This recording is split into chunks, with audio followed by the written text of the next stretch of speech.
More than a week after a Dorchester man was killed after being dragged by an MBTA Red Line train, there are more questions than answers about what went wrong. And according to a Boston Globe review, there have been at least 5 similar incidents of people getting stuck in Boston subway doors since 1990. In the past year alone, there have been several MBTA safety incidents. Last summer, 2 Green Line trains crashed in Brighton, sending more than 24 people to the hospital. In September, a BU professor died after falling through a rusted staircase at the JFK UMass station in Dorchester.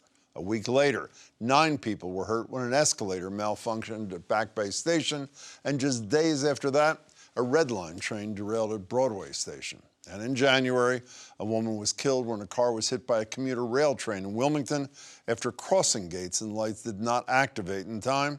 And then this past Sunday, 39-year-old Kelvin Lalin's arm became stuck in the door of a Red Line train at Broadway Station.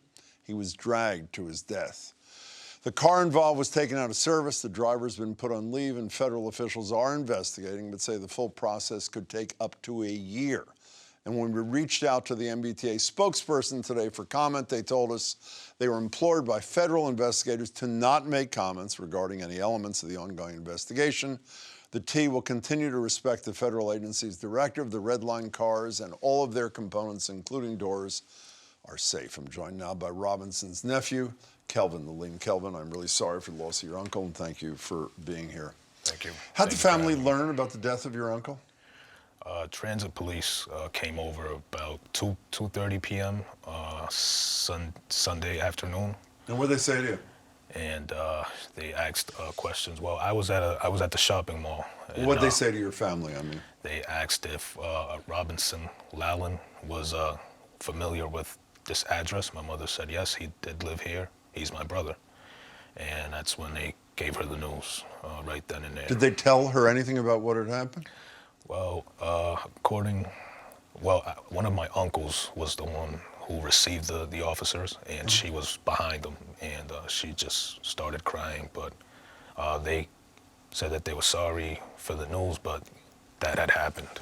But nothing about the details of the incident itself? No. Have you attempted? I'm sorry, go ahead. I found out because my mother called me right away and told me to drop everything, come home.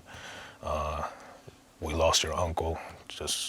I need you here right now. So when I get there, I get all the information of the officers that came over to the. And how much information was given? What details were given? I called, and one of the investigators that I spoke to, I told her that I'm going to be handling the family matters, that she can speak to me.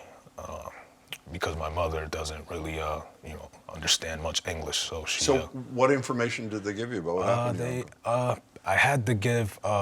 Unfortunately, I had to help the officer ID my uncle because I was told he's unrecognizable.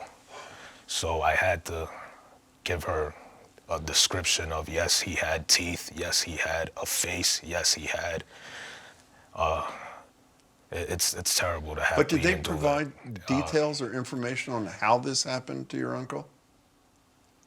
I was told at first that he was trying to get into the train, but that was the very first day. And that was what I was told by the investigators. But what I'm trying to get at, Kelvin, any information about, there was obviously a malfunction from what I understand. Yeah. Trains are not supposed to move if it turns out that the doors can't close. Yeah. The conductor is not supposed to start the train if there's people or not. Did you get any information on any of that? From my experiences with the train, people do this every day when they want to leave the train or they're trying to catch the train. Those doors have sensors, so they're supposed to go off and alert the conductor, as far as I know. I've done it before. And people do it every day, unfortunately. I'm sorry to say, I want to be clear, though. I read a statement from the T. It sounds like they don't want to fill in blanks. They say, because the Safety Board is looking into this. Have they provided any information to your family about why they believe this happened to your uncle? Yeah, no, unfortunately, no. And that's what eats me the most because it's at their hands, and my uncle's blood is on their hands. I haven't heard a word from the MBTA. They have my number. Everyone has my number. But I've heard from everyone except them.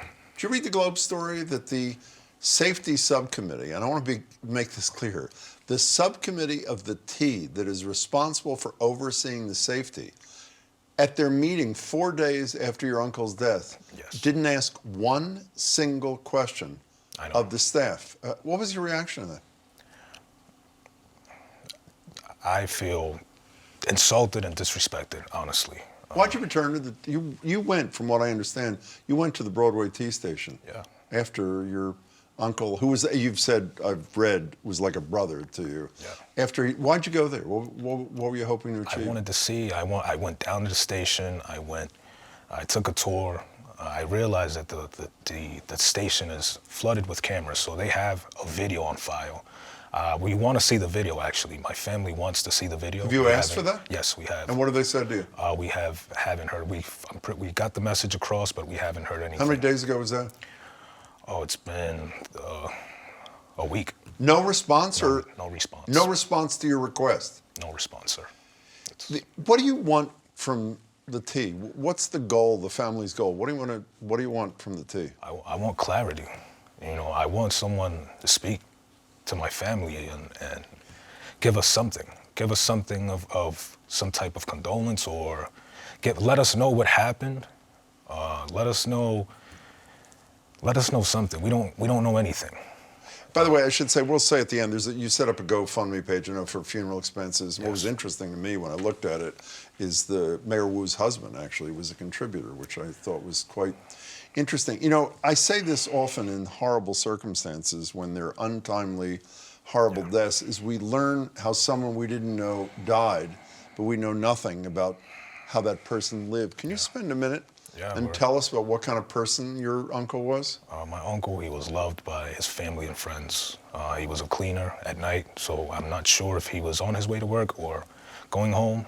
But man, he was just one of a kind, always smiling. Like every picture that's out there of him, he's always smiling. First time you've smiled in this whole interview, I should say, by the way. Yeah, because I'm thinking because I always got on his case about his gold tooth. So, you know, that's why everyone smiles. That gold tooth shines bright. So, so when you said he was like a brother, what was your relationship like with Robinson? I'm my grandmother's first grandson, and he's my grandmother's last child. So we're only 8 years apart, and we grew up together as brothers, not uncle and nephew.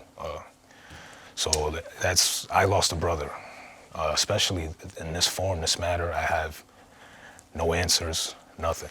I feel like I'm being ignored. I feel like it's being, just put under the bridge, swept under the rug, and we're restless at the moment. We're restless, and we'll continue to be restless until we get some type of closure from the Seems to me you're MBTA. entitled to answers, you're entitled to justice, and on my behalf, I hope you get both. Kelvin, condolences to you and your family. I'm really sorry for your loss. Thanks for your time. Thank you, sir, for having me. Kelvin has set up a website for the family's efforts to honor Robinson. You can find it by going to GoFundMe.com and searching for Robinson Lalin.